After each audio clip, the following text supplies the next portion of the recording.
Hello students, कैसे हो आप लोग। मौर्य एजुकेशन में आपका स्वागत है। स्टूडेंट्स, आज हम पढ़ेंगे introduction to book keeping and accountancy कि बुक कीपिंग क्या होता है और अकाउंट क्या होता है। अकाउंट्स के जो रिकॉर्ड रखे जाते हैं उसको हम अकाउंटेंसी की कैटेगरी में रखते हैं।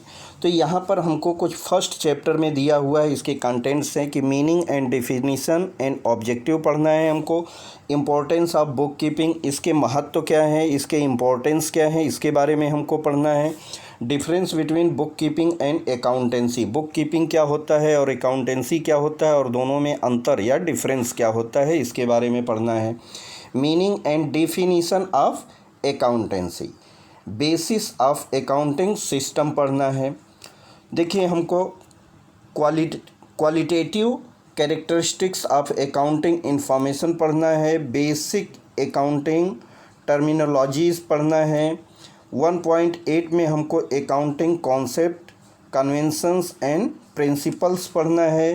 अकाउंटिंग स्टैंडर्ड पढ़ना है, एएस जिसको बोलते हैं या आईएफआरएस बोलते हैं इसको। ठीक है, तो ये सारे कंटेंट्स को हमको यहाँ पर पढ़ना है। आगे देखिए, हमको यहाँ जब हम इसको पढ़ लेंगे तो हमको मिलेगा क्या, हम सीख क्या पाएंगे, हमको नॉलेज क्या मिलेगा। Student understand the meaning, features and importance of accounting.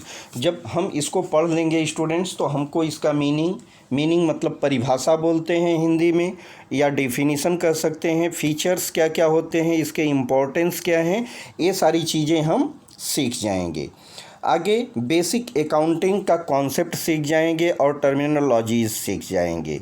ठीक है, role and benefits of book keeping, इसके रोल क्या हैं, इसके बेनिफिट्स क्या हैं, इसके फ़ायदे नुकसान, ये सारी चीज़ हम यहाँ पर सीख जाएंगे। Students will be able to know the latest accounting standard, जो लेटेस्ट हमारी टेक्नोलॉजी जो स्टैंडर्ड है इसके बारे में हम अच्छे से जान जाएंगे और पहचान जाएंगे।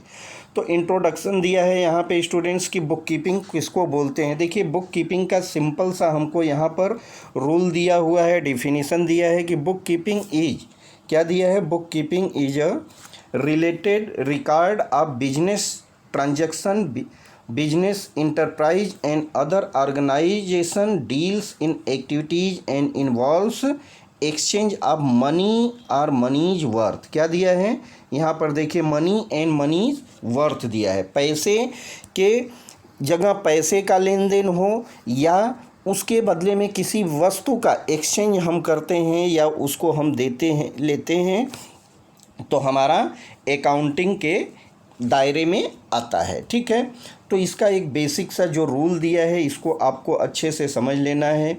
इसको देखिए, बहुत ज़माने पहले से, ऐसा नहीं कि अकाउंटेंसी जो आज बुक कीपिंग आप पढ़ने जा रहे हैं या पढ़ रहे हैं ये सिर्फ़ और सिर्फ 1000, 2000, 5000 साल के अंदर की बात है। ये बहुत ज़माने पहले से चला हुआ आ रहा है, ये बहुत ज़माने पहले से हम इसको पढ़ते हुए आ रहे हैं। देखिए, यहाँ पर दिया हुआ है उसका evaluation of accounting in India में इसको हम कब से पढ़ रहे हैं, कब से जान रहे हैं, इसके बारे में चंद्रगुप्त मौर्य का नाम आपने सुना होगा। चंद्रगुप्त मौर्य के ज़माने से हम इसको पहले से पढ़ते आ रहे हैं। चंद्रगुप्त मौर्य के ज़माने में देखिए, उनके हुआ करते थे कौटिल्य, उनके मिनिस्टर कौन थे, कौटिल्य, जो कि अर्थशास्त्र के बहुत बड़े विद्वान थे, बहुत बड़े ज्ञाता कर सकते हैं आप, जिनको कि बहुत सारा नॉलेज था इसके बारे में।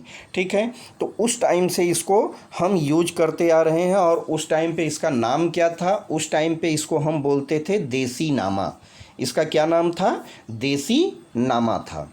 ठीक है, अब इसको फिर आगे इसकी डिफिनीशन जो चेंज हुई है, कब से चेंज हुई है, इन द ईयर 1494, 1494, जिसको हम क्या बोलते हैं, 1494। लूका दे बार्गो नाम है, क्या नाम है, लूका दे बार्गो पेसियोली। ठीक है, लूका दे बार्गो पेसियोली नाम आप याद कर लीजिए, बहुत इम्पॉर्टेंट है। ये आपको एमसीक्यू में पूछा जा सकता है, एमसीक्यू में पूछा जा सकता है। और इसका सबसे बड़ा बेनिफिट क्या है कि इसके पहले जो हम यूज करते थे, सिंगल एंट्री सिस्टम यूज करते थे, हम लेखा जोखा तो रखते थे, लेकिन वो लेखा जोखा कैसा था कि अपने आप में 100% प्योर एंड श्योर नहीं था। उस टाइम पर 1904 1494 में लूका दे बार्गो पेसियोली ने, ये इटालियन मर्चेंट थे। ये कौन थे स्टूडेंट्स? इटालियन मर्चेंट थे। इन्होंने इंट्रोड्यूस करा किसके बारे में? Double entry book keeping system. इन्होंने double entry book keeping system को इंट्रोड्यूस करा। इसका मीनिंग क्या होता है कि एक कोई भी ट्रांजैक्शन, एक सिंगल ट्रांजैक्शन या सिंगल रुपए का या सिंगल किसी भी पॉइंट का हम अगर कहीं पर उसका ट्रांजैक्शन करते हैं तो इसका इफ़ेक्ट दो जगह पड़ता है। इसका इफ़ेक्ट कहाँ पर होता है? दो एंट्री पर पड़ता है, जिसको हमने क्या नाम दिया? जो सिंगल मतलब एकल, डबल मतलब डबल। इसका इफ़ेक्ट दो जगह पड़ता है, जिसका नाम हमने क्या रखा? Double entry book keeping system. इसका नाम हमने रखा double entry book keeping system. किसने रखा? इटालियन मर्चेंट इंट्रोड्यूस, जिनका नाम क्या था? ल्यूका दे बार्गो पेसियोली। ठीक है, तो इस चीज़ को आप ध्यान में रखिए। फिर आगे, due to the industrial revolution, कब? Due to the industrial revolution in 19th century, large scale operation were carried on joint stock company. उस टाइम पर जब ये तो कब से चल रहा था? 1494 की बात है। इसके बाद 1800 और 1900 वाली सेंचुरी में बहुत बड़े पैमाने पर जॉइंट स्टॉक कंपनी इमर्ज करके importance of the organization which involve separation of ownership from management. यहाँ पर ओनरशिप के बारे में भी बताया गया है और समझाया गया है। ये 18 और 19 की बात है। ठीक है, तो इसको आप अच्छे से, थोड़ा सा ये थ्योरेटिकल पेपर है, आपका थियरी जानना ज़रूरी है। हम किसी के बारे में अगर हमको कुछ नॉलेज चाहिए, कुछ इन्फॉर्मेशन चाहिए, तो हमको उसकी थियरी, उसकी हिस्ट्री को पढ़ना पड़ता है। डायरेक्ट हमको क्वेश्चन सॉल्व करने से पहले कि इसका हिस्ट्री बनी कैसे है और इसमें यूजेस क्या है इसके, ये सारी चीज़ों को हमको समझना पड़ता है। देखिए यहाँ पर क्या दिया है? इन द 20th century, यहाँ पर क्या दिया है? In the 20th century the need of the analysis of financial information for managerial decision caused emerge the management accounting as the separate branch of accounting. ठीक है, तो ये सारी चीज़ें को हमको पढ़ना है। आगे देखिए, इसका मीनिंग एंड डिफिनीसन दिया है। क्या दिया है यहाँ पर? मीनिंग एंड डिफिनीसन आप देखिए दिया हुआ है कि in simple word the book keeping means recording of the business transaction in the book of accounts in systematic way. क्या दिया है? इसका सिंपल मीनिंग, एकदम सिंपलेस्ट मीनिंग आप अपने ध्यान में रखिए कि आपके एकदम बाय हार्ट लर्न रहना चाहिए कि इन सिंपल वर्ड में बुक कीपिंग का मतलब क्या होता है। बुक, देखिए बुक का मतलब होता है किताब, है ना। किताब, कीपिंग मतलब रखना, किसी बुक रखना। अब ऐसा नहीं कि बुक को उठाया एक जगह से दूसरी जगह रख दिया, उसको हम बुक कीपिंग बोलते हैं। Book keeping means recording of business transaction. जो हम कोई बिजनेस छोटा या बड़ा करते हैं, उसका जो ट्रांजैक्शन होता है एक बुक में, अकाउंट के बुक में सिस्टमेटिक वे से रखने के मेथड को हम क्या बोलते हैं? बुक कीपिंग बोलते हैं। All the monetary transaction are recorded. Monetary transaction मतलब जो पैसे का हिसाब किताब रहता है, इसको सिस्टमेटिक वे से रखने को, बिजनेस के प्रॉपर वे से चलाने के लिए, उसके रिकॉर्ड को मैनेज करने के लिए, उसके प्रॉफिट एंड लॉस को जानने के लिए, उसकी कैपिटल को जानने के लिए, उसके स्ट्रेंथ को जानने के लिए हम बुक कीपिंग मेंटेन करते हैं। ठीक है, तो ये चीज़ आप ध्यान में रखिएगा। तो ये सिंपल इसका डिफिनीसन है, डिफिनीसन ऑफ बुक कीपिंग। देखिए डिफिनीसन, तो ये तो बेसिक डिफिनीसन हो गई। अलग अलग राइटर, अलग अलग जो इसके शोध करता हैं, जो इन्होंने रिसर्च करके इस पर अपने अपने व्यू दिए हैं, उनका नाम यहाँ पर दिया गया है और आपके बुक में ये सारी चीज़ें दी गई है। तो आप इसके कुछ डिफिनीसन जो हैं, इसको अच्छे से आप डेफिनीसन को लर्न कर लीजिए। फर्स्ट वन है रिचर्ड ई स्ट्राहम दिए हैं। ठीक है, पहला रिचर्ड ई स्ट्राहम का लर्न कर लीजिएगा, बहुत बेसिक सा है। J.R. बॉटली बाय का सबसे इजी और सिंपलेस्ट डिफिनीसन इन्होंने दिया है, जो कि सबके जुबान पे रहता है कि book keeping is an art of recording business dealing in a set of book. देखिए आर्ट का मतलब क्या होता है? कला। आर्ट का मतलब क्या होता है? कला। Book keeping is an art, ये जो बुक कीपिंग को क्या बताया गया है, एक आर्ट है कैसा, रिकॉर्डिंग बिजनेस डीलिंग, जो अपने बिजनेस में हम डील करते हैं, जो रिकॉर्ड मेंटेन करते हैं, इसको सिस्टमेटिक वे, प्रॉपर वे में रखने के आर्ट को ही हम क्या कहते हैं, बुक कीपिंग कहते हैं। जो सेट्स इसके बुक मेंटेन किए जाते हैं, इस कला को हम बुक कीपिंग कहते हैं। तो बहुत इंपॉर्टेंट डेफिनेशन है, इसको आप ध्यान में रखिएगा जे.आर. बाटली बॉय का, ठीक है, जे.आर. बाटली बॉय का बहुत इंपॉर्टेंट यहाँ पर है। फिर नॉर्थकॉट ने दिया है, आर.एन. कार्टर ने दिया है, ये सारे डिफिनीसन हैं। तो आप अपने हिसाब से इसको कम से कम 2 लोगों का डिफिनीसन लर्न कर लीजिएगा। अगर आपको डिफिनीसन लिखने के लिए आए तो आप अच्छे से लिख सकते हैं। आगे हमको इसमें पढ़ना है feature of book keeping. Features क्या क्या हैं बुक कीपिंग के, देखिए हमको इसमें बुक कीपिंग के फीचर्स के बारे में हम देख लेते हैं। तो बुक कीपिंग का फीचर्स आप देखिए तो यहाँ पर हमको क्या दिया है, फर्स्ट दिया है it is a method of recording day to day business transaction. ये हमको क्या दिया गया है, यहाँ पर देखिए कि it is the method of the recording day to day business transaction है, ठीक है। हम किसी बिजनेस के ट्रांजैक्शन को डे टू डे मतलब स्टार्टिंग टू टिल एंड तक जो उसके ट्रांजैक्शन को मेंटेन करते हैं, उसको हम बुक कीपिंग इसका फीचर्स में आता है, ठीक है। Only financial transaction are recorded. Only financial मतलब वित्तीय, फाइनेंस का मतलब क्या होता है, वित्त, ऋण, ठीक है, जो पैसे के हिसाब किताब से जुड़ा हुआ हो, इस रिकॉर्ड को मेंटेन करने को हम क्या बोलते हैं, इसको हम बुक कीपिंग बोलते हैं। तो इस मेथड को हम बुक कीपिंग बोलते हैं। इसके फीचर, फाइनेंशियल मतलब जहाँ पैसे का हिसाब किताब हो, जहाँ रोकड़े का हिसाब किताब हो, उसको हम फाइनेंशियल ट्रांजैक्शन बोलते हैं। ऑल रिकॉर्ड्स आर प्रिपेयर्ड, यहाँ पर क्या दिया है, all records are prepared for the specific period which are useful for the future reference. All records are prepared for the specific period which are useful for future reference. देखिए एक बार हम record maintain करते हैं, हमारा business 10 साल, 20 साल, 25 साल, 30 साल जूना हो सकता है, लेकिन उसकी जो हम पूरी हिस्ट्री जो रिकॉर्ड करके रखते हैं, जो सेट ऑफ बुक बनाते हैं, जो बुक कीपिंग करते हैं, तो हम 10 साल पीछे का रिकॉर्ड को हम जाके चेक कर सकते हैं। 15 साल के पीछे का हमारा रिकॉर्ड क्या था, किससे हमारा लेन देन क्या हुआ था, ये सारी चीज़ों का हमको रिकॉर्ड मिल सकता है। इससे हम आगे का जो फ्यूचर प्लानिंग रहता है, हमारा फ्यूचर प्लानिंग के लिए कुछ रेफरेंस में हम उसको यूज कर सकते हैं कि कौन से डेटर्स का हिसाब किताब क्या है, कौन से क्रेडिटर्स का हिसाब किताब क्या है, या हम उस टाइम पर कैश का ट्रांजैक्शन करते थे तो हमको बिजनेस में प्रॉफिट होता था या लॉस होता था। ये सारी चीज़ों को हम रेफरेंस के तौर पे भी यूज कर सकते हैं।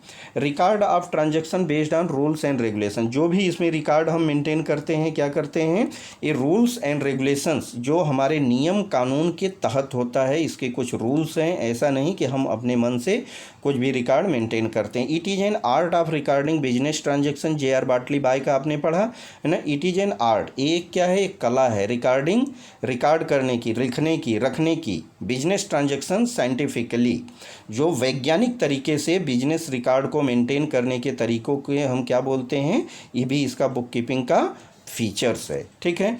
ऑब्जेक्टिव ऑफ बुक कीपिंग, आगे हमको पढ़ना है ऑब्जेक्टिव ऑफ बुक कीपिंग। देख सकते हैं यहाँ पर दिया गया है, तो इसको आप पढ़ सकते हैं। इसका मीनिंग देखिए, सब कुछ दिया हुआ है। इम्पोर्टेंस ऑफ बुक कीपिंग बहुत इंपॉर्टेंट है।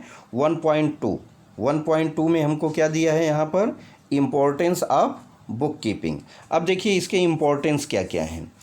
रिकॉर्ड, देखिए हम कोई चीज़ लिख देते हैं, एक जगह कहीं रख देते हैं उसको सिस्टमेटिक वे से, तो ये रिकॉर्ड मेंटेन हो जाता है जब तक उस रिकॉर्ड को हम हटाते नहीं हैं। या अगर आज के डेट में देखा जाए तो सब रिकॉर्ड डिजिटल हो गए हैं, तो कंप्यूटराइज रिकॉर्ड भी हमारा डिजिटल रहता है, पासवर्ड प्रोटेक्टेड रहता है। जब तक हम उस रिकॉर्ड को चेंज न करें तब तक वो चेंज नहीं होता है, हमारे पास एकदम फिजिकल की तरह डिजिटल रिकॉर्ड मेंटेन होता है। और पहले स्टार्टिंग में हम फिजिकल ही रखते हैं, आज भी देखेंगे तो बड़े बड़े बैंकों में या आप बड़े बड़े ऑर्गेनाइजेशन में देखेंगे या बड़े बड़े कंपनियों में देखेंगे तो वहाँ पर भी रिटन बुक आज भी मेंटेन की जाती है। कंप्यूटराइज तो रहता ही है, प्लस वहाँ रिटेन रहता है ताकि उसमें कोई भी फेरबदल न किया जा सके। फेरबदल करेंगे तो वहाँ पर क्या हो जाएगा, आप कुछ भी चेंजेज करेंगे तो पता चल जाता है, ठीक है।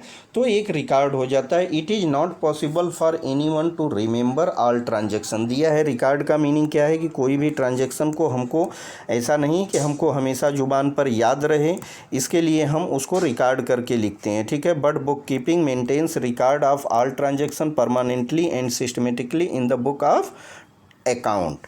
फाइनेंशियल इन्फॉर्मेशन, इससे हमारे फाइनेंशियल इन्फॉर्मेशन की भी डिटेल मिलती है। Book keeping is an useful to get information related to profit और लॉस। हमको बिजनेस में जो हम बिजनेस कर रहे हैं उसमें प्रॉफिट हो रहा है या लॉस हो रहा है, यहाँ पर असेट्स जो हमारी बढ़ रही है या घट रही है, लाइबिलिटीज़ हमारी क्या है, इन्वेस्टमेंट हमारे क्या है, हमारे पास स्टॉक क्या है, स्टॉक होल्डिंग कैपेसिटी हमारी क्या है, ये सारी चीज़ें हमको टाइम टू टाइम पूरा पता चलते रहता है। डिसीजन मेकिंग, आगे हमको क्या दिया है, डिसीजन मेकिंग। अगर हमारे पास ये पूरा रिकॉर्ड रहता है तो हमको फ्यूचर में कुछ नए डिसीजन बनाने हैं, कुछ डिसीजन में चेंजेज करना है, कुछ हमको और बिजनेस को ग्रोथ करना है, आगे हमारे इंफ्रा को बढ़ाना है, ये सारा डिटेल हमसे कहाँ से मिलता है, हमको बुक कीपिंग से मिलता है। तो book keeping provide the financial information to the businessman to decision making. Controlling, देखिए कंट्रोलिंग का मतलब क्या हुआ, book keeping enable to executive of the business to record, यहाँ पर जो उसकी कंट्रोलिंग पावर रहती है कि हमको कौन सी चीज़ पे कंट्रोल करना चाहिए, हमारा एक्सपेंस ज़्यादा बढ़ रहा है तो उस पर कंट्रोल करना चाहिए, ये सारी चीज़ें जो बिजनेस के हित में, जो बिजनेस के बेनिफिट के तौर पे देखते हुए हमको किस चीज़ पर क्या कंट्रोल करना चाहिए, किस पर हमको कंट्रोल कम करना चाहिए, ये सारी चीज़ें हमको देखने के लिए पूरा हम यहाँ से मिलता है, किससे, बुक कीपिंग से मिलता है, ठीक है। एविडेंस के तौर पे भी इसका बहुत बड़ा यूज है। एविडेंस का मीनिंग होता है जैसे प्रूफ। एविडेंस को हम क्या बोल सकते हैं, प्रूफ बोल सकते हैं। देखिए 5 और 6 दिया है हमको, एविडेंस और टैक्स लायबिलिटीज के बारे में दिया है। तो evidence, businessman needs financial evidence to be produce in the court of law in case of any dispute. मान लीजिए हम व्यापारी हैं, हमने बिजनेस किया, हम बिजनेसमैन हैं, हमारा किसी डेटर्स या क्रेडिटर से किसी भी प्रकार का डिस्प्यूट हो जाता है ना। डिस्प्यूट मतलब विवाद हो जाता है पैसे के लेन देन में, या हमारे माल सामान के, या परचेज सेल्स के बारे में, या सैलरी के बारे में, किसी के भी बारे में। तो अगर हमारे पास रिकॉर्ड मेंटेन रहता है तो कोर्ट ऑफ लॉ के तहत हम इससे क्या कर सकते हैं, एक एविडेंस के तौर पे हम अपने बुक को क्या प्रस्तुत कर सकते हैं, दिखा सकते हैं, ठीक है, as a proof. Tax liability, अब देखिए टैक्स लायबिलिटी क्या होती है, हम कोई भी बिजनेस करते हैं तो हमको गवर्नमेंट को टैक्स देना पड़ता है। टैक्स को भी सिस्टमेटिक तौर पे देना पड़ता है, ऐसा नहीं कि हम कुछ भी टैक्स पे कर देते हैं। तो हमारा ये फाइनेंशियल ईयर का रिकॉर्ड रहता है। फाइनेंशियल ईयर हम 1 अप्रैल टू 31 मार्च को फाइनेंशियल ईयर बोलते हैं, ठीक है। तो 1 अप्रैल टू 31 मार्च के बीच में हम जितने भी ट्रांजैक्शन, जितने भी इनकम, जितने भी सोर्सेस अप्लाई करके हमने इनकम अर्न करा है, उस पर जो टैक्स की लायबिलिटी बनती है वो भी सिस्टमेटिक तरीके से गवर्नमेंट को हमको पे करना पड़ता है। जैसे कि एज ए इनकम टैक्स हुआ, प्रॉपर्टी टैक्स हुआ, जीएसटी हुआ, ये सारी चीज़ों को हमको गवर्नमेंट को एज पर रिकॉर्ड पे करना पड़ता है। इसमें कभी भी कुछ भी प्रॉब्लम नहीं आनी चाहिए। अगर प्रॉब्लम लगती है तो वहाँ पर फिर से रीचेक होता है, स्क्रूटनी आती है तो आपको प्रॉब्लम होता है। इसके लिए ये सारी चीज़ें सिस्टमेटिक रखनी पड़ती है। आगे utility of book keeping. Utility क्या है इसकी, यूटिलिटी में देखेंगे आप तो हमको क्या दिया गया है, यूटिलिटी में आ जाएगा आपका ओनर।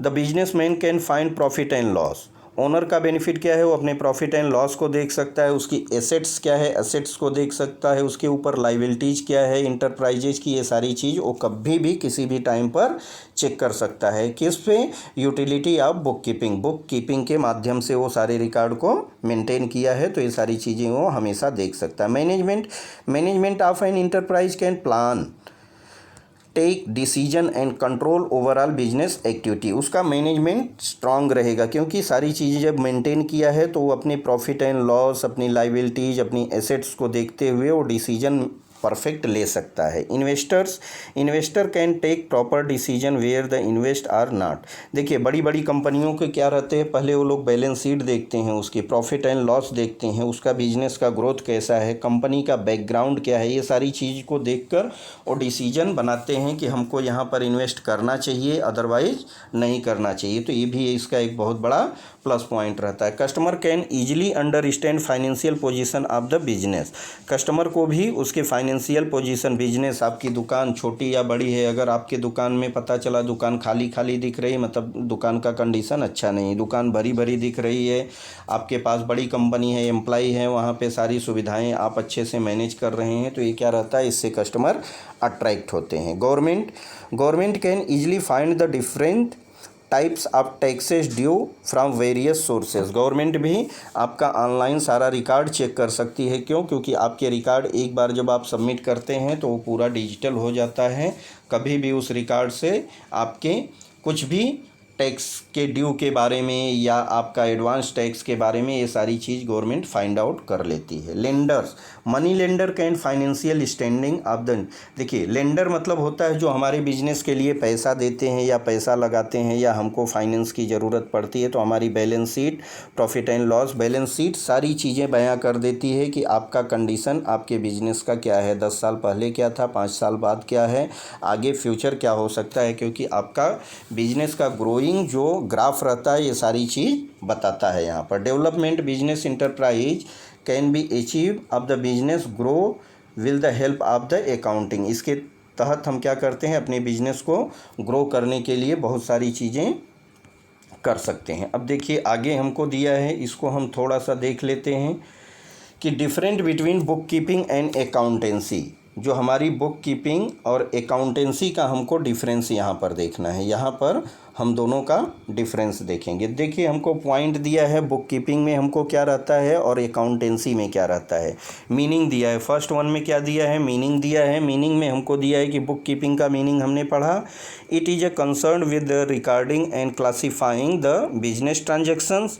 और अकाउंटेंसी का मीनिंग क्या है, it is a related with recording, classifying, summarising, analysing and interpreting and financial data. ये सारी चीज़ें अकाउंटेंसी कौन, देखिए बुक हम मेंटेन करते हैं, बिजनेसमैन मेंटेन करता है, बिजनेसमैन का जो आदमी है वहाँ पर मेंटेन किया जाता है। और अकाउंट्स जो है इसके सीए, एफसीए, ये जो हमारे बुक के जो चार्टर्ड अकाउंटेंट होते हैं वो पूरा हमारी बुक कीपिंग को एनालाइज करके जो रिकॉर्ड मेंटेन करते हैं उसको हम अकाउंटेंसी बोलते हैं। Stage, book keeping is the primary stage. Book keeping क्या है, प्राइमरी मतलब प्रथम, फर्स्ट स्टेज होता है इन अकाउंटिंग। किसी भी अकाउंट को मेंटेन करने के लिए अगर हमने बुक कीपिंग ही नहीं मेंटेन किया है तो हमारा अकाउंट कैसे मेंटेन होगा। तो it is the base of the accounting. हमारे अकाउंटिंग को मैनेज करने के लिए प्राइमरी डेटा हमारा बुक कीपिंग मेंटेन होना ज़रूरी होता है। Apart from the primary stage, देखिए अकाउंटिंग भी हमारा प्राइमरी स्टेज में आता है, लेकिन इसको हम सेकेंडरी स्टेज में क्यों रखते हैं, क्योंकि बुक कीपिंग के बाद ही हम अकाउंटेंसी क्रिएट करते हैं। ठीक है।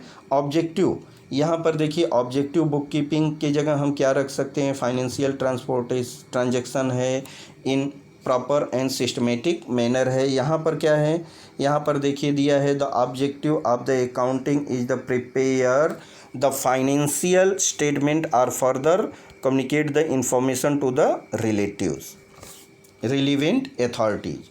रेस्पॉन्सिबिलिटी क्या है बुक कीपिंग में, देखिए junior staff is responsible for book keeping record. यहाँ पर रिस्पॉन्सिबल कौन है, बुक कीपिंग कौन रखता है, जो हमारे स्टाफ रहते हैं, जो हमारे बिजनेस को मैनेज कर रहे हैं, जो हमारे रिकॉर्ड को मैनेज कर रहे हैं। मतलब जो हमने पिछली टीम, वैकेंट टीम लगा के रखी है, इसकी ये हमारी रिस्पॉन्सिबिलिटी उनकी आ जाती है। किसकी, जूनियर स्टाफ की रिस्पॉन्सिबिलिटी आती है। आगे अगर अकाउंटेंसी की बात आए तो इसमें सीनियर स्टाफ, क्यों, क्योंकि जूनियर के डेटा से सीनियर वेरीफाई करके हमारे बुक कीपिंग को मेंटेन करके देखते हुए क्या करते हैं, इसको सीनियर स्टाफ अकाउंटेंसी मैनेज करते हैं। अगर बुक कीपिंग हमारा सही है तो जूनियर स्टाफ क्लियर है, लेकिन अगर अकाउंटेंसी में कहीं मिस्टेक है तो सीनियर स्टाफ इसके लिए रिस्पॉन्सिबल है, अगर हमारे बुक कीपिंग में कोई मिस्टेक है तो इसके लिए जूनियर स्टाफ रिस्पॉन्सिबल होता है।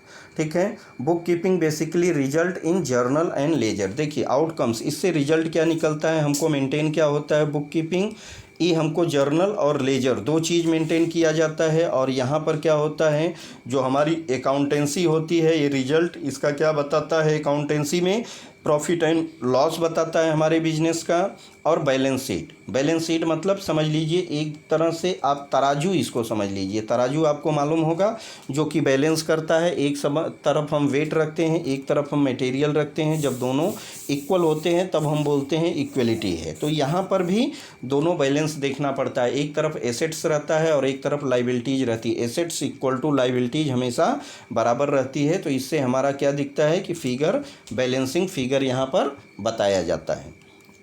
Period, book keeping gives day to day detail. Book keeping में हमको क्या रहता है, डे टू डे डिटेल को हम इसमें शामिल करते हैं। और अकाउंटेंसी जो रहता है इंटायर ईयर, एक साल पूरा कंप्लीट होने के बाद, वो एक साल का टाइम क्या होता है हमारा 1 अप्रैल टू 31 मार्च, 1 अप्रैल टू 31 मार्च, जिसको हम फाइनेंशियल ईयर बोलते हैं। तो एक साल का अकाउंटिंग मेंटेन किया जाता है। एनालाइज, यहाँ पर process of book keeping doesn't require any analysis.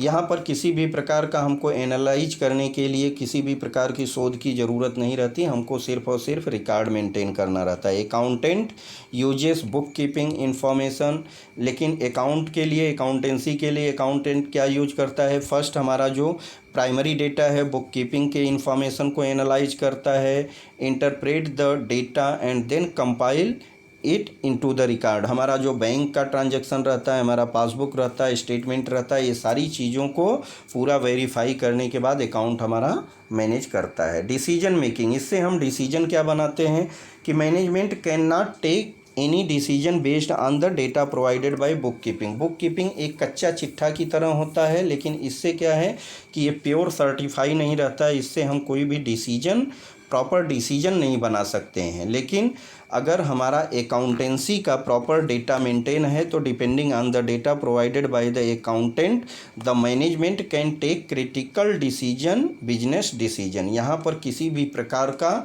आगे का डिसीजन लेने के लिए हमारा जो अकाउंटेंट या मैनेजमेंट, यहाँ पर अकाउंटेंट मैनेजमेंट को जो डिसीजन प्रोवाइड करता है, जो डिटेल प्रोवाइड करता है, इससे हम बिजनेस डिसीजन ले सकते हैं। Skill required, analytical skill is not required. इसके लिए कोई एनालाइज करने के लिए, कोई एनालिसिस करने के लिए इतना एडवांस स्किल पावर का रिक्वायरमेंट नहीं रहता है, किसके लिए, बुक कीपिंग को रखने के लिए।